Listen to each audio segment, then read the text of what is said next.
The worst gift from my mother-in-law. It was supposed to be a happy moment. I'm Emily Carter, 29 years old, and I live in Dallas, Texas, USA. I work as a freelance graphic designer and have a sweet, patient personality, but a strong sense of justice when betrayed. I've been married for 4 years to Ryan Carter, a charismatic real estate agent with a history of infidelity. I have a complicated relationship with my mother-in-law, Margaret, because she's never fully accepted me. Welcome to Revenge Cat. We reveal gripping stories of broken trust, family secrets, and shocking twists. If you're craving powerful narratives, raw emotions, and the sweet pain of karma, this is your place. Subscribe to the channel so you don't miss a thing. Hey everyone, my name is Emily Carter, and what I am about to share with you will probably shock you as much as it shocked me. 6 months ago, I thought I had the perfect marriage. I thought I knew who my husband was. I thought his family, despite their flaws, would always have my back. I was wrong about everything. What happened to me on that March evening changed not just my marriage, not just my life, but my entire understanding of human nature. And the worst part? It all started with what was supposed to be a gift. I'm 29 years old, born and raised here in Dallas, Texas. I work as a freelance graphic designer, which means I spend most of my days in coffee shops with my laptop, creating logos and websites for small businesses. It's not glamorous, but I love the creative freedom. I love being my own boss. I love the flexibility. Or at least, I used to love the flexibility. Before I realized my husband was using that flexibility against me. Let me tell you about Ryan Carter. When I first met him 5 years ago at a mutual friend's barbecue, he was everything I thought I wanted in a man. Tall, charming, successful. He worked in real estate. One of those guys who could sell a house to someone who already owned 3. He had this smile that could light up a room and this way of making you feel like you were the only person in the world when he talked to you. We dated for a year before he proposed. It was everything a girl dreams of. A sunset on the beach in Galveston. Down on one knee. A ring that caught the light like a tiny star. I said yes, without hesitation. Why wouldn't I? I was head over heels in love. But then I met his family. And that's where things started getting complicated. Ryan's father, Robert, was a gentle man. Quiet, kind, the type who preferred listening to talking. He welcomed me with open arms from day one. His sister Jessica was sweet too. A little scattered with her new baby. But she always made an effort to include me in conversations, to ask about my work, to remember little details about my life. But Margaret. Margaret Carter was a different story entirely. From the moment Ryan introduced us, I felt this invisible wall between us. She wasn't rude, exactly. She was polite. She smiled. She said all the right things. But there was something in her eyes. This coldness, this judgment, this constant evaluation that made me feel like I was failing a test I didn't even know I was taking. She just needs time to warm up, Ryan would say whenever I mentioned feeling uncomfortable around his mother. She was really hurt when my last girlfriend broke up with me. She's just protective. So I tried. God, how I tried. I brought her flowers. Not just any flowers, but the specific white orchids she mentioned loving once in passing conversation. I remembered her birthday when Ryan almost forgot. I asked about her book club, her yoga classes, her volunteer work at the animal shelter. I complimented her cooking, her decorating, her garden. Nothing worked. She'd smile and thank me, but there was always this undertone of dismissal. Like she was humoring a child who was trying too hard. like nothing I did would ever be good enough. "You're overthinking it," Ryan would say when I'd come home frustrated after family dinners. "Mom likes you fine. She's just not the warm and fuzzy type." But I knew better. I could feel it in the way she'd pause just a second too long when I offered to help in the kitchen. In the way she'd redirect conversations when I was talking. In the way she'd ask Ryan about work, about his friends, about everything except his wife. The worst part was how she'd make these little comments that sounded innocent but cut deep. "Oh, Emily, you're wearing your hair down again. Some women can pull that off." Or, "I saw the cutest maternity dress at the mall today. Such a shame it's not relevant for our family yet." That last one hurt the most because Ryan and I had been trying to get pregnant for almost 2 years. 2 years of temperature charts and ovulation kits and scheduled intimacy. That felt more like a medical procedure than romance. 2 years of disappointed faces every month when my period arrived. 2 years of doctors telling us that sometimes these things just take time. Margaret knew we were trying. She knew because she'd ask about it constantly, always with that same concerned expression that didn't quite reach her eyes. "Any news yet?" she'd say every time she saw me, like I was some kind of monthly pregnancy report she needed to monitor. And Ryan was starting to get distant about the whole thing. What used to be hopeful conversations about baby names and nursery colors became tense discussions about whether we should see a fertility specialist. He started working later hours, taking more weekend appointments, always having some excuse for why he couldn't make it to family dinners. "The market's really competitive right now," he'd explain. "I have to strike while the iron's hot." I understood, or at least, I thought I did. Real estate is unpredictable, and Ryan was ambitious. He wanted to be the top seller in his firm. He wanted to provide for the family we were hoping to have. I respected that drive, even when it meant eating dinner alone more nights than not. But then there were the phone calls. Late-night phone calls that he'd take in another room. "Just a client," he'd say when he came back to bed. "You know how these rich folks are. They want to talk when they want to talk." Weekend phone calls that interrupted our rare time together. Emergency showing. He'd apologize, grabbing his keys. "This couple's only in town for the day." And then there was the way he'd started keeping his phone face down when we were together. The way he'd angle his screen away from me when he was texting. The way he'd gotten possessive about his laptop, closing it quickly if I walked by while he was working. I started noticing other things too. New cologne that I hadn't bought him. Breath mints in his car when he'd never used them before. The way he'd come home from client dinners but never smell like food. But every time doubt crept in, I'd push it away.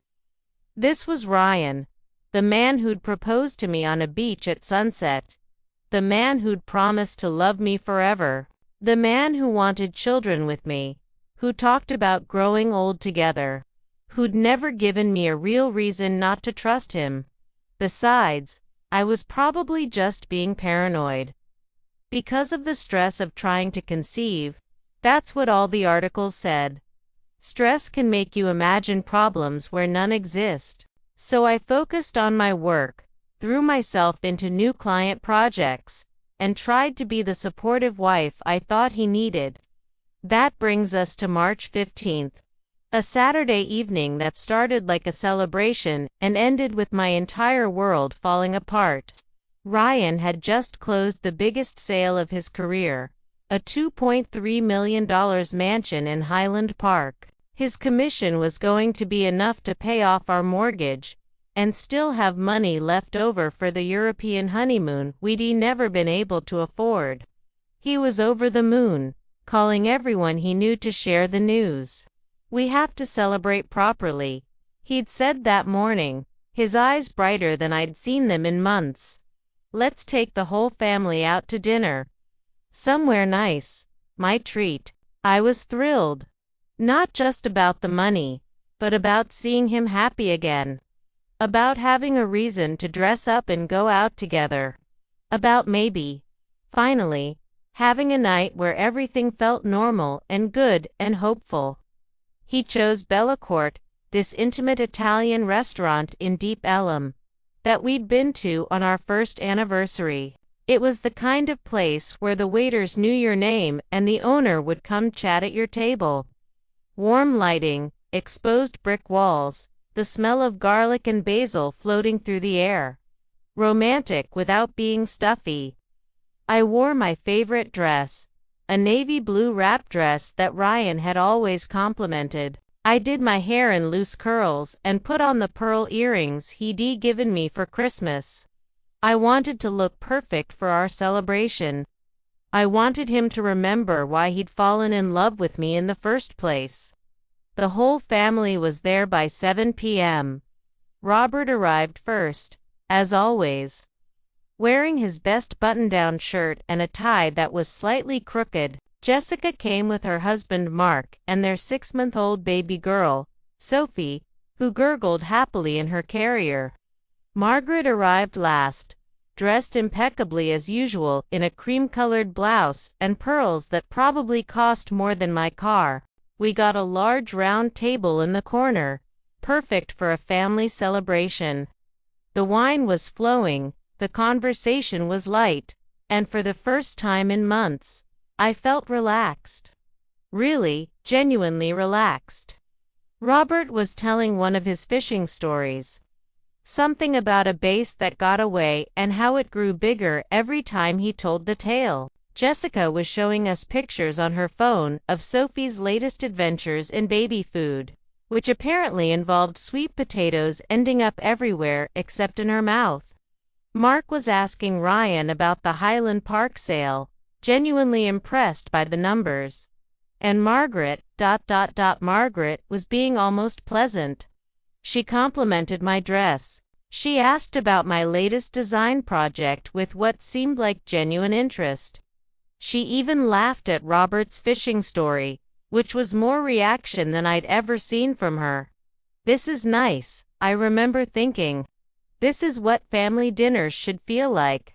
We ordered appetizers, bruschetta, calamari, a cheese board that looked like art. The wine made everyone a little more talkative, a little more open. Jessica was telling us about how sleep deprivation was making her forget words mid-sentence. Mark was sharing horror stories from his job at the bank. Even Margaret was being chatty, telling us about her book club's latest drama involving someone who'd spoiled the ending for everyone. I was actually enjoying myself. For the first time and I couldn't remember how long, I felt like I belonged at that table. Like I was truly part of this family. That's when Margaret reached for her purse. "Before we order our main courses," she said, her voice taking on this ceremonial tone, "I have something for Emily." Everyone turned to look at me. Ryan squeezed my hand under the table, and I could feel his confusion. This wasn't planned. "Mom, what are you doing?" he asked, but she just smiled at him. A mother can't give her daughter-in-law a gift. Daughter-in-law, she'd never called me that before. Usually, it was just Emily or sometimes Ryan's wife. When talking to other people, but daughter-in-law, that felt significant. She pulled out a small box from her designer handbag. It was about the size of a ring box, wrapped in silver paper with a white satin ribbon.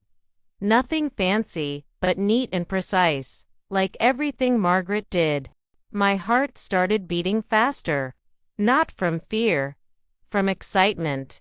This felt like a moment. A breakthrough.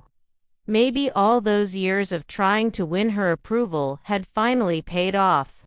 Maybe this was her way of welcoming me into the family, officially. "What's the occasion?" I asked, reaching for the box. "Oh, you'll understand once you open it," she said, that same sweet tone but with something underneath it that I should have recognized. Should have, but didn't. because I was too caught up in the hope of finally being accepted. Ryan's hand tightened on mine. Mom, maybe this isn't the right time, ... Nonsense, she said firmly. This is the perfect time. In front of family, in public, where everything is ... visible. I should have caught that. The emphasis on visible. But I was too excited, too hopeful, too desperate for this to be the moment everything changed between us. I untied the ribbon carefully, not wanting to seem too eager but unable to hide my smile.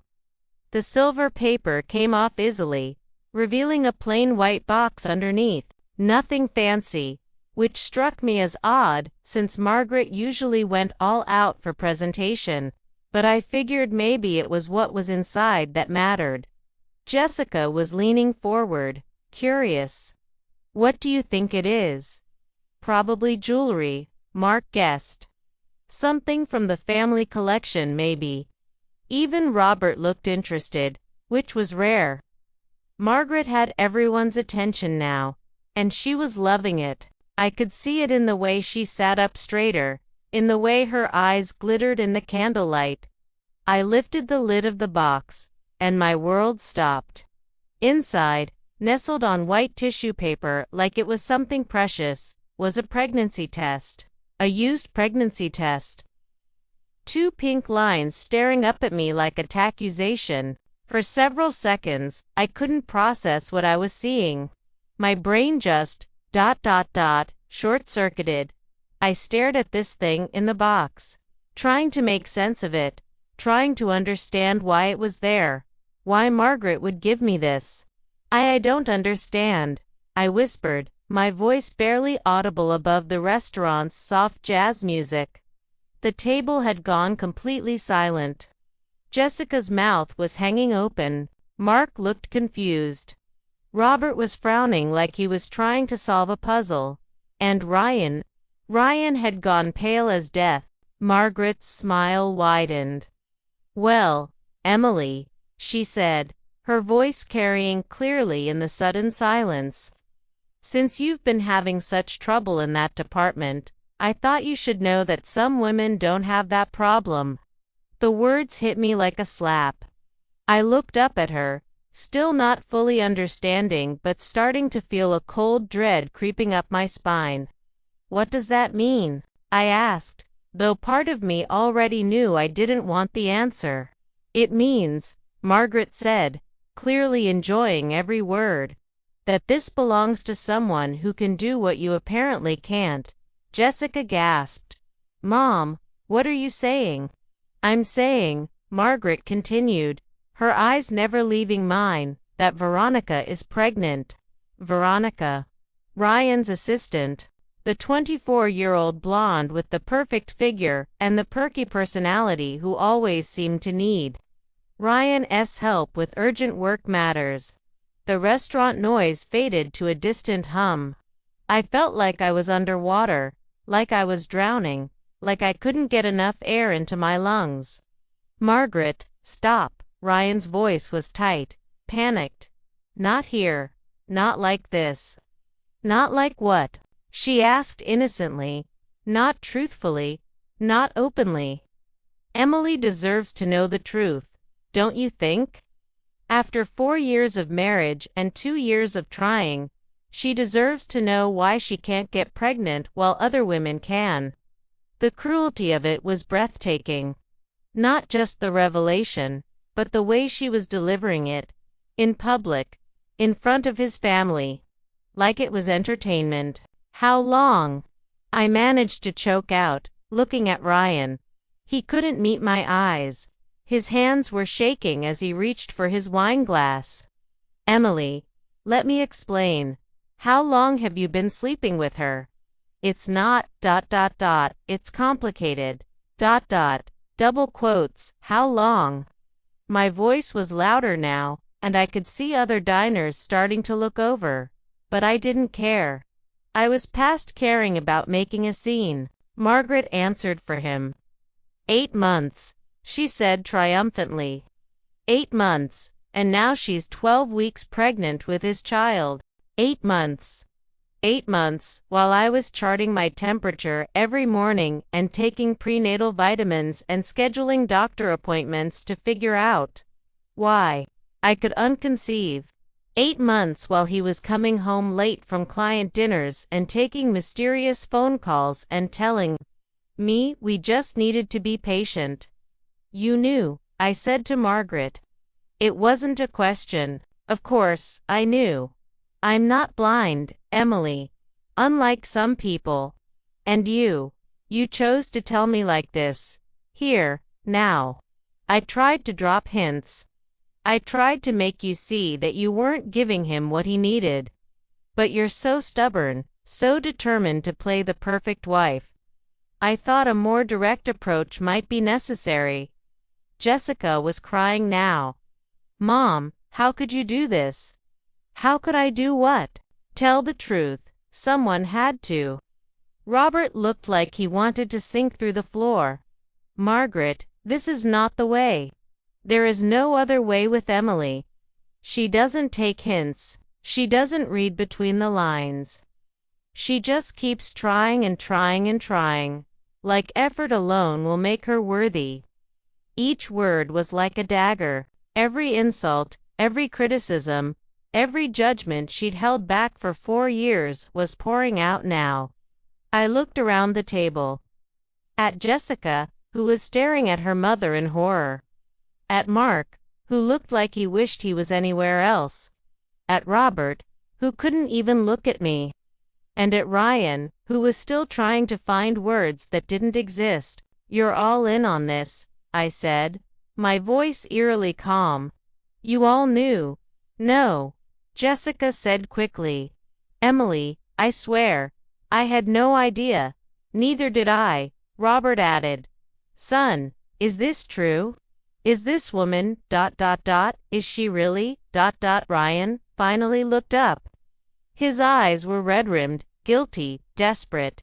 Dad, it just happened. I didn't plan it. Things with Emily and me have been strained because of the fertility issues, and Veronica was just. She was there. She listened. She understood. She understood, I repeated.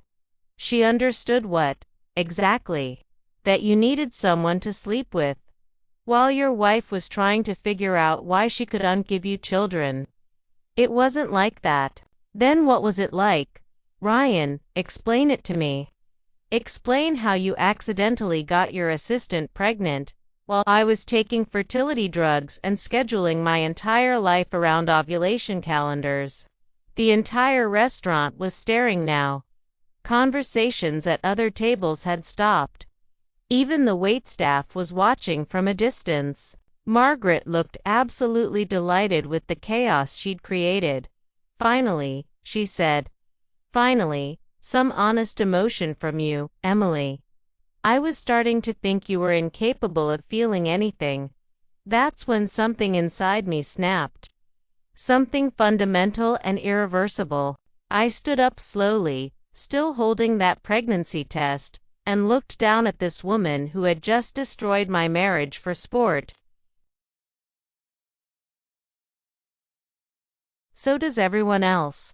I pulled out my phone and opened the camera app. What are you doing? Ryan asked, alarm clear in his voice. I'm documenting this moment. This beautiful family dinner where your mother chose to blow up my marriage in the most public way possible. I hit record and pointed the camera at Margaret first. For anyone who might see this later, meet Margaret Carter.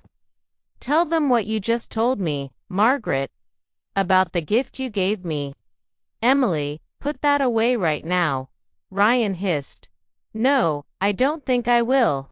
I turned the camera toward him. And this is Ryan Carter, my husband.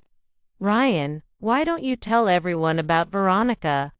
About how you'd been having an affair for 8 months while I blamed myself for our fertility problems. You're being ridiculous.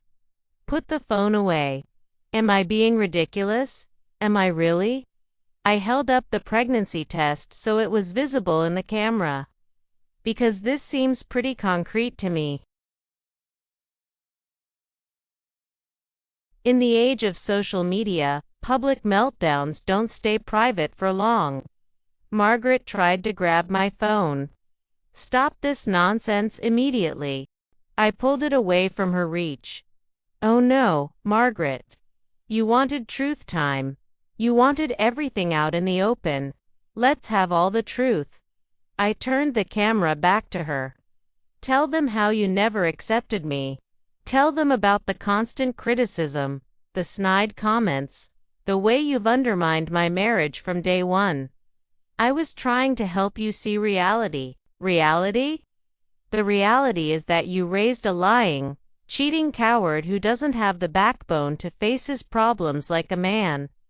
That's enough. Ryan stood up abruptly. We're leaving. Now we are not going anywhere. You can leave. You can go running back to pregnant Veronica and your psychotic mother. But I'm going to finish my wine and my dinner because I paid for half of this meal. And I'll be damned if I let you ruin my appetite too. I sat back down, placed my phone on the table with the camera still rolling, and picked up my wine glass like nothing had happened. The silence was deafening.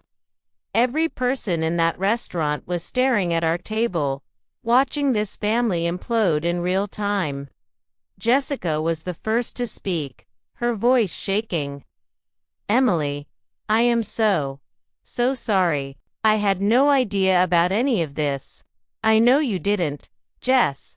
You're not cruel like your mother. Robert cleared his throat, his voice heavy with shame. Son, I'm asking you directly. Is what your mother's saying true? About this woman? About the baby? Ryan's face crumpled like a deflated balloon.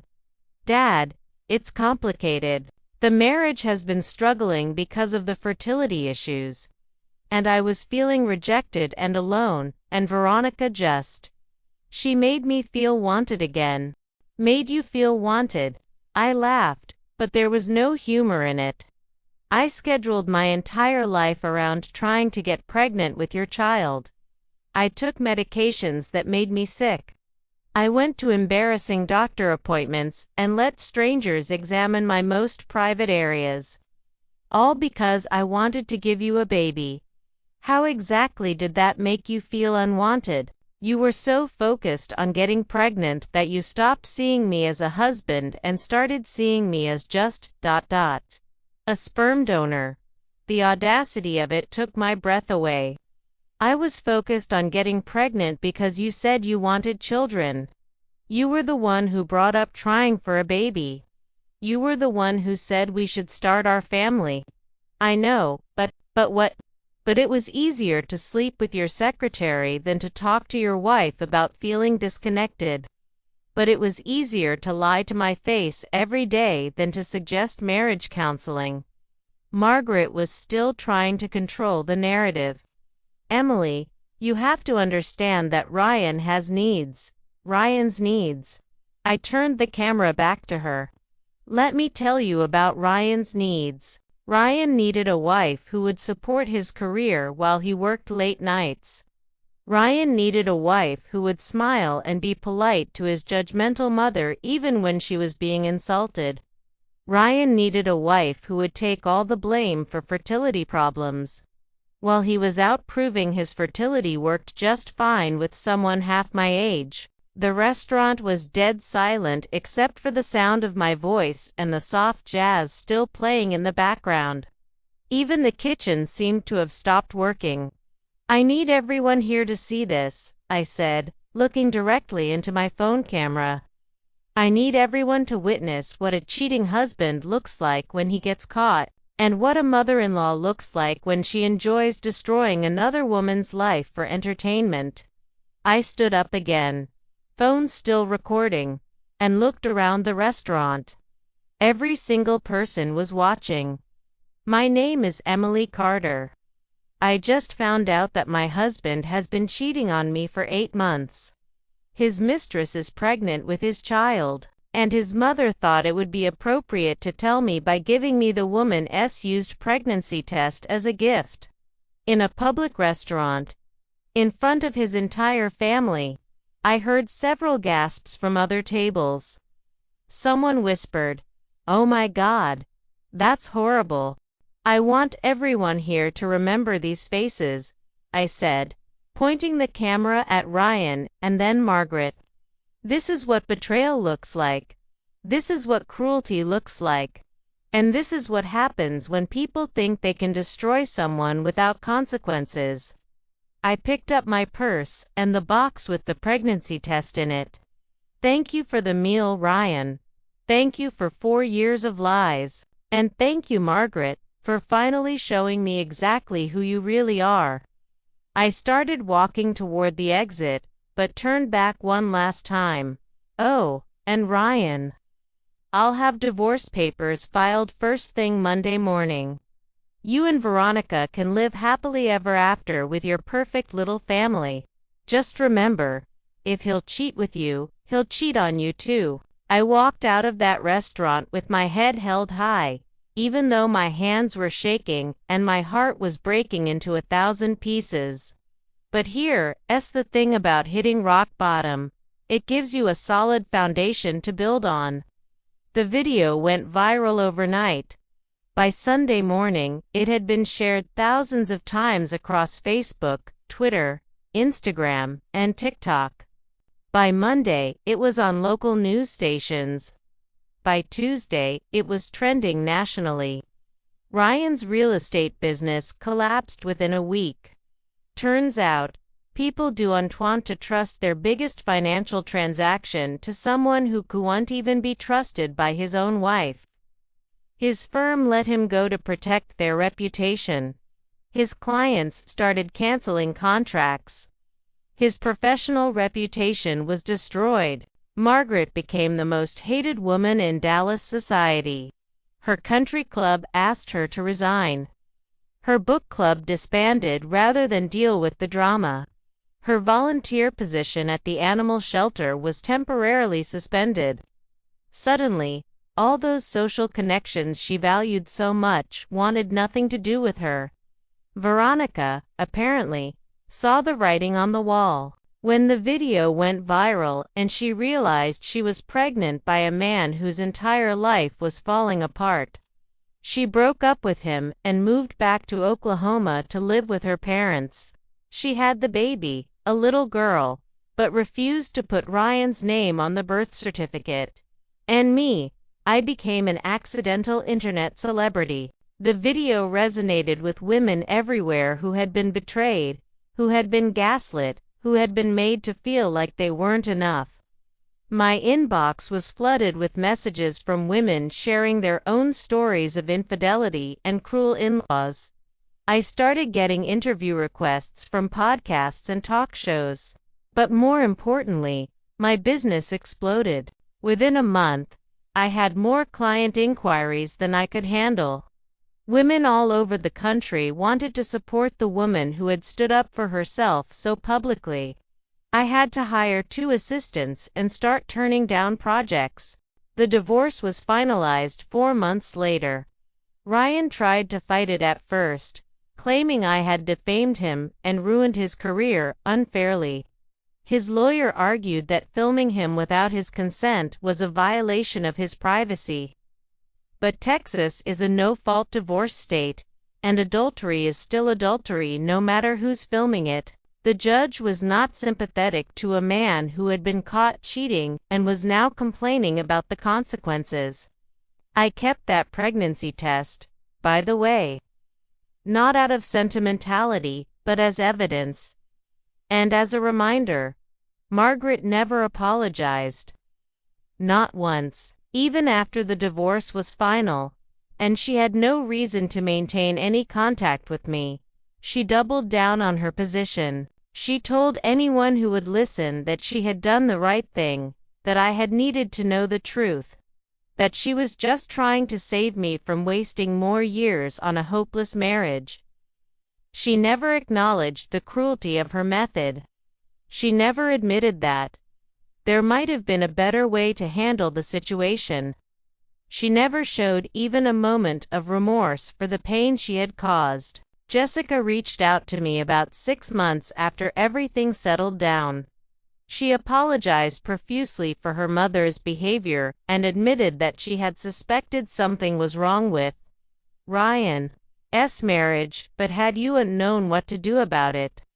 We actually became closer friends after the divorce than we had ever been during the marriage. She said that watching me stand up for myself that night had inspired her to have some difficult conversations in her own relationship about respect and boundaries.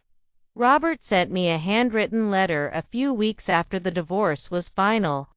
He apologized for not speaking up sooner, for not protecting me from Margaret's behavior over the years. He said he had always liked me and was sorry that his family had treated me so poorly. He also mentioned that he was considering his own relationship with Margaret, that seeing her true nature so clearly displayed had made him question a lot of things about their marriage. Ryan tried to contact me multiple times in the months following the divorce. Phone calls, emails, showing up at my apartment. He wanted to explain, to apologize, to see if there was any way to fix what he had broken. But there wasn't. Some things can't be repaired once they're shattered, and trust is one of them. The last I heard, he was working at a small real estate office in a suburb outside of Dallas, making a fraction of what he used to earn. He's been trying to rebuild his reputation, but in the age of the internet, nothing ever really goes away. That video of his public humiliation is still out there, still being shared, still reminding people of what kind of man he really is. You know what the strangest part of all this is? I'm grateful it happened the way it did. If Margaret had pulled me aside privately and told me about the affair, I might have tried to work things out. I might have believed Ryan's excuses about being confused and lonely. I might have gone to marriage counseling and spent years trying to fix something that was fundamentally broken. But her cruelty, her need to humiliate me publicly, forced me to see the situation with perfect clarity. It showed me not just that my husband was a cheater, but that I had married into a family where I would never truly belong, where I would always be seen as less than, where my pain could be used as entertainment. Her gift, that horrible, devastating gift, gave me something I never would have had the courage to take for myself: my freedom. I'm 30 now. I live in a beautiful loft apartment in downtown Dallas that I decorated exactly how I want it, with bright colors and bold artwork and plants everywhere. My design business is more successful than I ever dreamed it could be. I travel when I want to, eat what I want to, watch what I want to, sleep in on weekends without guilt. I'm dating someone wonderful now, a pediatrician named David, who thinks Margaret's behavior was psychotic and cooing to understand how any man could be stupid enough to cheat on his wife. He's kind and honest and makes me laugh every day. And yes, his mother adores me. But most importantly, I know who I am now. I know my worth. I know that I don't need anyone's approval to be valuable. And I sure as hell don't need to stay in toxic situations just to keep the peace. That pregnancy test sits in a frame on my office desk now. Not as a reminder of betrayal, but as a reminder of strength. A reminder that I survived the worst day of my marriage and came out stronger on the other side. Sometimes people ask me if I regret making such a public scene, if I wish I had handled it more privately. The answer is absolutely not. That video didn't just expose Ryan and Margaret. It exposed a truth that too many women live with in silence. The truth that we're often our own worst enemies. When it comes to accepting unacceptable behavior, the truth that we make excuses for people who don't deserve our loyalty. The truth that sometimes the people who claim to love us are actually the ones holding us back from our best lives. If you're watching this and you're in a relationship where you feel constantly criticized, constantly judged, constantly made to feel like you're not enough, please remember my story. You are enough. You deserve better. And you don't have to accept crumbs when you deserve the whole feast.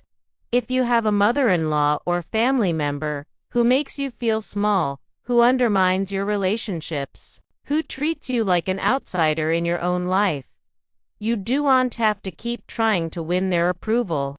Some people will never accept you no matter what you do, and that's not a reflection of your worth.